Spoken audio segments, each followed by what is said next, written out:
নমস্কার, আপনারা দেখছেন এশিয়ান টাইমস। সঙ্গে আছি আমি শিল্পী। আসছে সময়ের গুরুত্বপূর্ণ সংবাদে। নাবালিকা ধর্ষণের দায়ে ফটিকরা থানার পুলিশের হাতে আটক অসমের এক সংখ্যালঘু যুবক। ধৃতকে আদালতে পাঠিয়েছে পুলিশ। ফটিকরা থানার ওসি জানিয়েছেন, ধৃতের বাড়ি অসমের বাজারিছড়া এলাকায়।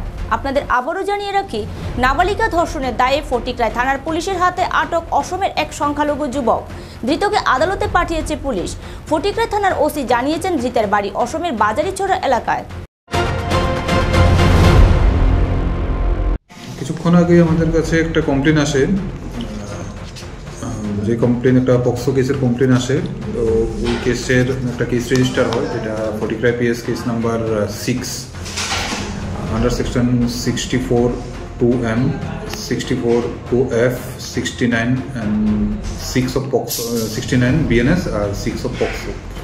ওই কেসে একজন অ্যাকিউজ নিয়াজউদ্দিন, বাড়ি বাজারাছড়া, আসাম, ওই পক্সো কেসের অ্যাকিউজড। ওকে ওই কেস রেজিস্টার হওয়ার পর ওকে আমরা রেড করি রাধানগর এরিয়াতে। ওইখানে পাওয়া যায় এবং অ্যারেস্ট করি।